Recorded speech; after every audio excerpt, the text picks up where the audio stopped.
डनकाशी news channel, सच है तो बोलेगा। विद्युत पेंशनर्स परिषद वाराणसी की कार्यकारिणी की एक महत्वपूर्ण बैठक में पेंशनरों और कार्यरत कर्मचारियों के हितों से जुड़े मुद्दों पर चर्चा हुई। बैठक में निर्णय लिया गया कि यदि विद्युत निगम अपने ही आदेशों और समझौतों के विपरीत जाकर पेंशनर्स और कर्मचारियों के आवासों पर मीटर लगाने की कार्यवाही को नहीं रोकता है तो परिषद इस कदम का कड़ा विरोध करेगी। विद्युत वितरण मंडल प्रथम एवं द्वितीय शीघ्र वाराणसी के कार्यालय के समक्ष ध्यानाकर्षण सभा आयोजित की गई, जिसमें बड़ी संख्या में पेंशनर्स अपनी उपस्थिति दर्ज कराई। बैठक के दौरान अध्यक्ष अवधेश मिश्र ने कहा कि विद्युत बोर्ड के विभाजन के बाद वर्ष 2000 में पेंशनर्स को दी गई रियायती सुविधा अब निगम द्वारा मनमाने तरीके से छीनी जा रही है। उन्होंने बताया कि यह सुविधा बिजली बोर्ड एक्ट 2000 और निदेशक मंडल के 2018 के आदेशों के तहत वैध है और इस पर मीटर लगाने की कार्रवाई स्पष्ट रूप से नियमों का उल्लंघन है। अवधेश मिश्र ने कहा कि परिषद ने इस संदर्भ में अपनी मांगों को लेकर मुख्य अभियंता और प्रबंध निदेशक को ज्ञापन सौंपा है। उन्होंने आरोप लगाया कि इस तरह की कार्रवाई पेंशनर्स के प्रति उत्पीड़न जैसा है, जो अब तक विभाग के इतिहास में नहीं हुआ था।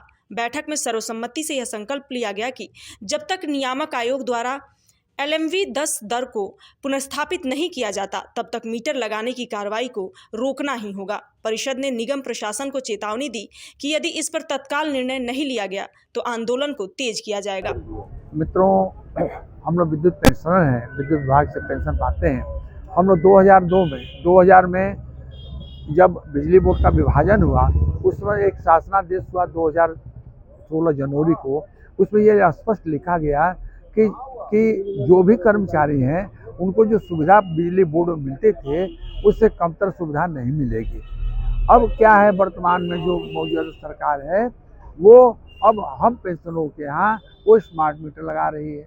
हमारा एक ही बात मांग है कि जो सुविधा 2000 में हमको लिमिटेड की सुविधा मिली हुई है उसको नियामक आयोग द्वारा आप उसको सैंक्शन करा के सिस्टम में फीड कर दीजिए, उसके बाद आप मीटर लगाइए, हमको कोई आपत्ति नहीं है।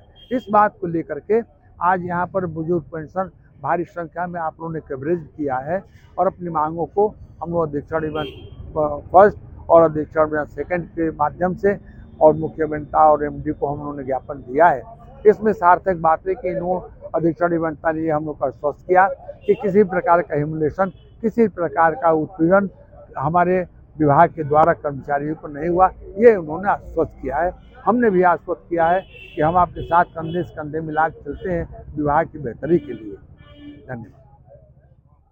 पूर्वांचल की खबरों से जुड़े रहने के लिए आज ही सब्सक्राइब करें हमारा YouTube चैनल डनकाशी और हाँ, लेटेस्ट अपडेट्स के लिए बेल आइकन को प्रेस करना ना भूलें। और आपके पास है कोई जानकारी या है कोई सूचना तो हमारे दिए गए नंबर पर आप हमसे संपर्क कर सकते हैं।